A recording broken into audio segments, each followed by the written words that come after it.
Okay, market का पंचनामा में आप सभी का स्वागत है। आपके साथ मैं हूं वरुण दुबे और गजब का मोमेंटम जो है वो भारतीय बाजारों में देखने मिल रहा है। लगातार तीसरा दिन है जब भारतीय बाजारों में तेज़ी देखने मिल रही है और सबसे अच्छी बात तो देखिए 10,300 के ऊपर जाके बंद हुए। मुझे याद है पिछले बार 10,500 10,450 के आसपास बंद हुए, तो वो तारीख थी 11 मार्च।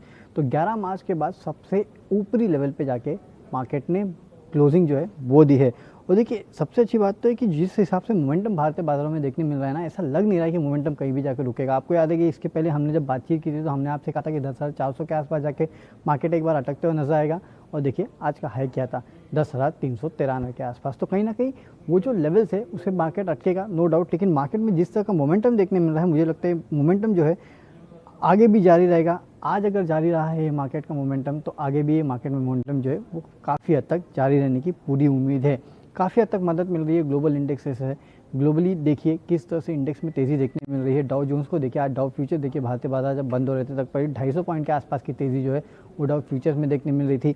बाकी एशियन मार्केट्स भी अच्छे थे, यूरोपियन मार्केट भी ठीक ठाक कहीं ना कहीं ट्रेड कर रहे हैं। तो ग्लोबली सभी जगह से संकेत जो है वो काफ़ी अच्छे हैं। हालांकि अगर आप देखें तो एक जो संकेत जो समझ में नहीं आ रहा है, थोड़े कॉन्ट्राडिक्टरी है, वो ये है कि गोल्ड भी चल रहा है और इक्विटी मार्केट भी चल रहा है। क्योंकि अक्सर ये होता है कि जब इक्विटी मार्केट चलते हैं तो गोल्ड में गिरावट आती है। अब गोल्ड में सैक्स कह रहा है कि 2,000 आउंस के आसपास देखने मिलेगा आपको गोल्ड का भाव, यानी कि वो गोल्ड में तेज़ी एंटिसिपेट कर रहे हैं। जनरली ये होता है कि जब गोल्ड में तेज़ी एंटिसिपेट करते हैं तो माना जाता है कि इक्विटी मार्केट से जो फ्लोज है वो बाहर निकलेंगे, लेकिन ऐसा कुछ देखने नहीं मिला। तो ये एक थोड़ा एक डाउट सिनेरियो है कि भाई ऐसा क्यों। पर ठीक है, क्योंकि लिक्विडिटी है इसके लिए मार्केट में तेज़ी जो है वो देखने मिल रही है। मेरे ख्याल से तेज़ी जो है आने वाले कुछ दिनों में आपको ज़रूर देखने मिल सकती है। अब लेवल्स क्या होंगे, तो देखिए अब दो लेवल निकल के आते हैं। एक 10,460 के आसपास जो हमारा 11 मार्च का क्लोजिंग थी, ठीक है। दूसरी 10,550 के आसपास जो उस दिन की हाईएस्ट लेवल था। तो ये दो इंपॉर्टेंट लेवल निकल के आते हैं, यानी कि अगर यहाँ से 50 पॉइंट के आसपास 60 पॉइंट के आसपास की तेज़ी आपको देखने मिलती है, हालांकि हम 10,330 के आसपास जाके 20-30 के आसपास बंद हुए, तो अगर आप वैसे देखो तो यहाँ से 120 पॉइंट की पहले रैली और उसके बाद 100 पॉइंट की रैली, ये दो इंपॉर्टेंट लेवल्स है जहाँ पे आपको नजर रखनी है। और अगर आपको स्टॉप लॉस रखना है तो कहीं ना कहीं 10,300 के आसपास रखिए, वो निकल जाता है तो आज का लो जो था उसके आसपास स्टॉप लॉस रखिए। तो ये वो लेवल्स है जिस पर आपको ट्रेड करना है। ट्रेड लेना है तो ऐसे लीजिए, नहीं तो लग रहा है कि 10,550 के आसपास का लेवल जो है आने वाले कुछ दिनों में आपको देखने मिलेगा। हालांकि इसके लिए काफ़ी इंपॉर्टेंट है कि आपको ग्लोबल मार्केट से सपोर्ट मिले, क्योंकि अगर ग्लोबल मार्केट से सपोर्ट नहीं मिलेगा तो दिक्कतें बढ़ेगी। लेकिन जिस तरह से एफआईआईस लगातार खरीदते जा रहे हैं और इंडियन मार्केट्स में जिस तरह से लगातार तेज़ी देखने मिल रही है, और ग्लोबली भी अगर आप देखें तो डाउ फ्यूचर्स में भी जिस तरह से खरीदारी देखने मिल रही है, जिस तरह से तेज़ी देखने मिल रही है, लगता है कि ये तेज़ी जो है अभी भी जारी रहेगी, मोमेंटम इंटैक्ट रहेगा। एटलीस्ट ये उम्मीद करते हैं जब तक कोई ख़राब खबर ना आए। वैसे भी आजकल तो अच्छी खबर आ रही है। आज ग्लेनमार्क ने ही देख लीजिए वो जो दवा उन्होंने निकाली है कोविड-19 को ट्रीट करने के लिए, हालांकि जो माइल्ड सिम्टम्स वाले उनको ट्रीट करने के लिए यूज़ होगी, लेकिन यूज़ तो होगी। एटलीस्ट ये एक पॉजिटिव डेवलपमेंट था और कहीं ना कहीं इसने भी मार्केट में जोश जो है वो काफ़ी हद तक बढ़ा है। तो ऑल सेट एंड डन, उम्मीद है कि मार्केट में तेज़ी जारी रहेगी। लेवल्स जो कहा है मैंने उसको आप अपने रडार पर रखिए। ये वो इंपॉर्टेंट लेवल्स है जहाँ पे जाके शायद मार्केट एक बार रेजिस्टेंस ले सकता है, उसको क्रॉस करेगा तो फिर आगे देखेंगे क्या लेवल्स है। ये इमीडिएट लेवल है जिसके लिए आपको ट्रेड करना है। चलिए सवाल जवाब का सिलसिला आप शुरू करते हैं। और आदेश कुमार पूछ रहे हैं India bulls finance tomorrow target please. Sir India bulls का टारगेट देना मेरे बस की बात नहीं है। हाँ, क्योंकि ये बहुत वॉलेटाइल स्टॉक है ना। ये किसी दिन 20% चलता है, किसी दिन 30% गिर भी जाता है, ये वैसा स्टॉक है। तो अगर आपको रखनी ही है इस काउंटर को रखिए, ट्रेड करिएगा। लेकिन कल देखना अगर ये काउंटर खुलते से ही गिरता है ना, तो मेरे ख्याल से फिर आपको इस काउंटर में जो प्रेशर है ना वो और ज़्यादा देखने मिलेगा, क्योंकि पिछले 2 दिनों में 50% जो है ये काउंटर ऑलरेडी रैली दिखा चुका है। तो इसके लिए कह रहा हूँ कि खुलेगा वैसे देखना, अगर तेज़ी पकड़ता है तो शायद आपको तेज़ी देखने मिलेगी, लेकिन एक स्ट्रिक्ट स्टॉप लॉस रखना और ट्रेल करते जाना अपने स्टॉप लॉस को। अगर ऊपर 10% बढ़ जाता है तो नीचे 4% का स्टॉप लॉस रख लीजिए, फिर वो 10% बढ़ता है और 4% पीछे का स्टॉप लॉस रख लीजिए। ऐसा ट्रेड करना तो आप मुनाफे में रहेंगे। Trailing stop loss, intraday trailing stop loss रखना, ये मैं बोल रहा हूँ आपको। ज़्यादा लंबी अवधि के लिए नहीं, इंट्राडे में ही रख लेना ताकि आपको नुकसान ना हो। प्रतीक मोदी एसबीआई कार्ड्स, देखिए मोदी जी, प्रतीक मोदी जी एसबीआई कार्ड्स हम कब से कह रहे हैं, मुझे याद है 505 के लेवल से मैं आपको लगातार खरीदारी की सलाह दे रहा हूँ इसी प्लेटफॉर्म पे। मैंने आपको ये भी कहा था कि जब जब गिरावट आएगी इस काउंटर में खरीद लेना। फिलहाल ये काउंटर 650 के आसपास ट्रेड कर रहा है मेरे ख्याल से। अगर आप चाहें तो अभी भी इस काउंटर को अपने पोर्टफोलियो में रख लीजिए। क्यों मैं ऐसा कह रहा हूँ, क्योंकि ये काउंटर मुझे 1000 रुपये का काउंटर लगता है। मैं इस प्लेटफॉर्म पे 1000 बार बोल चुका हूँ, ये काउंटर मुझे 1000 रुपये का काउंटर लगता है। क्यों? क्योंकि जब भी मार्केट में फ्लोज वापस आएंगे, लोग एवेन्यूज ढूंढेंगे कि कहाँ पैसा लगाना चाहिए, तो SBI कार्ड जैसे जो यूनिक आइडियाज़ है ना, उनमें पैसा ज़रूर आएगा। और वो पिछले कुछ दिनों में हम देख रहे हैं कि 650 के आसपास के लेवल्स तक ये पहुँच चुका है, 650 पहुँचा है।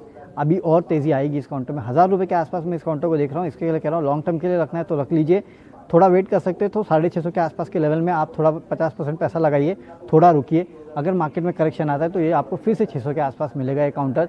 लेकिन यहाँ से अगर करेक्शन नहीं आता है ना, तो ये फिर से 600 का लेवल कभी नहीं दिखेगा, ये याद रखना। तो 50% तो अभी खरीद लीजिए, वेट कीजिए, लेट्स सी, अगर करेक्शन आएगा तो फिर आपको शायद वापस 600 के भाव देखने मिल सकते हैं।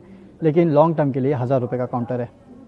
ओके, स्वप्निल ओसवाल पूछे हैं IDFC फर्स्ट बैंक 5 साल का होराइजन। देखिए 5 साल में IDFC फर्स्ट बैंक मुझे यहाँ से फिर से 50 रुपये तो कम से कम लगता है, मिनिमम है 50 से 60 रुपये। कुछ लोगों से मैं बात कर रहा था तो वो मुझे कह रहे थे कि ये जो काउंटर है, this will be one of the counters जो कि एक बहुत बड़ी टर्न अराउंड स्टोरी होने वाली है IDFC फर्स्ट बैंक। और शायद क्योंकि जितना बुरा वक्त इस काउंटर को देखना था ना, ये काउंटर ऑलरेडी देख चुका है। इसके लिए मैं कह रहा हूँ कि इस काउंटर को अपने पोर्टफोलियो में रखिए। 5 साल वैसे आज ज़्यादा हो जाता है, लेकिन ठीक है, चलेगा। ऐसे काउंटर्स 5 साल के रख सकते हैं, दुगना हो जाएगा सर, इतना मैं बोल सकता हूँ। इतना तो मैं बट श्योर बोल सकता हूँ, दुगना हो जाएगा। लेकिन 5 साल आप बोल रहे हैं, इसके लिए बोल रहा हूँ, है ना। Chirag Patel, Sun Pharma view for July series. देखिए सन फार्मा काउंटर अच्छा है, नो डाउट, बट अभी तक है ना, मैंने जिस तरह से ग्लेनमार्क से सुना कि हाँ दवाई लॉन्च कर रहे हैं, कैडिला बोल रहा है दवाई लॉन्च कर रहे हैं। अरे भैया, इंडिया की सबसे बड़ी फार्मा कंपनी सन फार्मा से मैं कब सुनूंगा कि दवाई लॉन्च कर रहे हैं? ये अभी तक कोई बड़ी न्यूज़ सन फार्मा की तरफ से आई नहीं है। हालांकि उम्मीद करते हैं कि स्पार्क भी कुछ ना कुछ कर रहा होगा, और इनका जो रिसर्च आर्म है, और कहीं ना कहीं से कुछ ना कुछ दवाई तो ढूंढ के लेके आएगा, तो जो कि आप कोविड के लिए यूज़ कर पाएंगे। लाएगा नहीं लाएगा मुझे नहीं पता, लेकिन मैं उम्मीद करता हूँ कम से कम इस कंपनी से कि इस तरह का कोई डेवलपमेंट जो है इस कंपनी में देखने मिले, तो शायद आपको यहाँ से इस काउंटर में अच्छा पैसा बनते हुए दिखाई देगा। लेकिन ले लीजिए, मुझे कन्विक्शन है थोड़ा, इसके लिए कह रहा हूँ कि मुझे ऐसा लगता है अगले कुछ दिनों में कोई ना कोई डेवलपमेंट होगा सन फार्मा को लेके भी। तो इस सीरीज़ के लिए, अगली सीरीज़ के लिए आप इस काउंटर को लेके चलिए, लेकिन हाँ स्ट्रिक्ट स्टॉप लॉस के साथ चलना, क्योंकि अगर पिटाई होना शुरू हो गई ना, तो फिर झेलना भारी पड़ जाएगा इन काउंटर्स को। इसके लिए कह रहा हूँ कि मतलब संभालना भारी पड़ जाएगा। इसके लिए कह रहा हूँ कि इस काउंटर में स्टॉप लॉस के साथ आप इस काउंटर को ट्रेड कर सकते हैं, उसमें कोई प्रॉब्लम नहीं है। जुलाई सीरीज़ के लिए तो एटलीस्ट कर सकते हैं। नितिन अरोरा, मुथूट फाइनेंस 1185 पे पर व्यू। देखिए नितिन जी, एक बात बहुत अच्छी है इनके साथ, मुथूट हो या मन्नमपुरम हो, ये अपनी लाइफ मतलब 52 हाइस पे ही चल रहे हैं। और जैसे जैसे गोल्ड के दाम बढ़ते हैं, वैसे वैसे इन काउंटर्स के मार्केट प्राइस बढ़ता जा रहा है। ये सबसे अच्छी बात है, क्योंकि लोग कहीं ना कहीं ये रियलाइज़ कर रहे हैं कि इन कंपनीज़ को गोल्ड का प्राइस बढ़ने से काफ़ी फ़ायदा होगा। अब अगर गोल्डमैन कह रहा है कि 2000 के आसपास देखने में मिलेगा, इनफैक्ट आपको अगर याद होगा, इस साल के शुरुआत में आवाज़ ने एक पोल किया था जिसमें ये बोला गया था कि इस साल गोल्ड में आपको क्या लेवल देखने मिलेंगे। तो हमारा जो पोल था उसमें कहा गया था कि 1900 आउंस के आसपास आपको पक्का इस बार देखने मिलेगा। और हमारे जो पोल पार्टिसिपेंट्स थे उनमें काफ़ी ज़्यादा पोर्शन जो है, मेरे ख्याल से 50% से ज़्यादा, उन्होंने कहा था कि 1900 के से ज़्यादा आपको देखने मिलेगा। तो तब जिसने भी ट्रेड ले लिया उसको देख के, तो आपकी तो वैसे ही बल्ले बल्ले हो गई। चलिए ये अपार्ट, अब तो गोल्डमैन कह रहा है कि 2000 आउंस के आसपास आपको देखने मिलेगा। तो मेरे ख्याल से अगर 2000 के आसपास आपको गोल्ड देखने मिलेगा, यानी कि इंडियन मार्केट में गोल्ड 50,000 के ऊपर जाएगा। जैसे ये 50,000 के ऊपर जाएगा ना, आपको मुथूट मन्नमपुरम जैसे काउंटर्स में और भी तेज़ी देखने मिल सकती है। तो मेरे ख्याल से 1185 के आसपास एक काउंटर फिलहाल है, रखे रहिए इस काउंटर को। इस लेवल पे भी तेज़ी जो है वो आगे भी बनी रहेगी। मेरे ख्याल से आगे भी आपको अच्छे अच्छे लेवल्स इस काउंटर में देखने मिलेंगे। लेकिन याद रखिए, इसके साथ साथ गोल्ड पे भी नज़र रखना। भोला साहब पूछे हैं HDFC बैंक पर व्यू। देखिए ये दो HDFC ट्विंस थे, बजाज ट्विंस थे, इनकी जो पिटाई हो रही थी, हम तब से आपको लगातार कह रहे थे कि जितनी गिरावट आती है इन काउंटर में खरीदना चाहिए। अभी भी मैं कह रहा हूँ, एक तो HDFC, सबसे बड़ी बात ये होती है कि ये कंपनियाँ जो है वो FIS की फेवरेट है। तो और FIS के फेवरेट में हमने देखा है कि जब भी मार्केट में तेज़ी आती है, FIS के फेवरेट में अच्छी खासी खरीदारी देखने मिलती है। इसके लिए मेरे ख्याल से आपको इन काउंटर्स में पैसा लगाना चाहिए, HDFC ट्विंस में बने रहिए इन काउंटर्स में। दिनेश शर्मा पूछे हैं टाटा स्टील 22/6/2020 में इन्होंने stop loss 300, first target 381, second target 400। Sir आप पूछना क्या चाहते हैं दिनेश जी, मुझे समझ में नहीं आ रहा। लेकिन टाटा स्टील ठीक है, अगर आप अपने पोर्टफोलियो में रखना चाहते हैं तो ठीक है, लेकिन इतने जल्दी, क्योंकि अभी कमोडिटी की कीमतें चेंज होना शुरू हुई है, बढ़ना शुरू हुई है, लेकिन आगे कितनी बढ़ेगी इसका कहना काफ़ी मुश्किल है। फिलहाल मैं मेटल सेक्टर में एक्सपोजर लेने से थोड़ा दूर रहूँगा।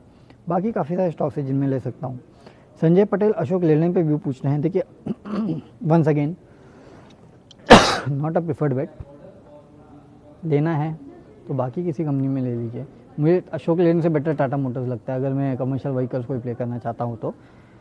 अशोक लेलैंड मेरे प्रिफर्ड बेट में नहीं है। वॉलेटिलिटी को आपको प्ले करना है और ये काउंटर काफ़ी सस्ता हो चुका है, तो आप इसको प्ले कर सकते हैं। ऊपर 10 रुपये का टारगेट, नीचे 5 रुपये के स्टॉप लॉस के साथ। उससे ज़्यादा इस कंपनी पे फिलहाल व्यू बनता नहीं है। अगर लेना ही है तो आप चाहिए तो टाटा मोटर्स ले सकते हैं, वो ज़्यादा अच्छा है। डॉक्टर अबिद नादव पूछ रहे हैं टाइटन। अच्छा, अब ये अच्छा सवाल पूछ लिया डॉक्टर साहब आपने, क्योंकि मुथूट मन्नापुरम को तो फ़ायदा हो रहा है, तो टाइटन को नहीं होगा क्या?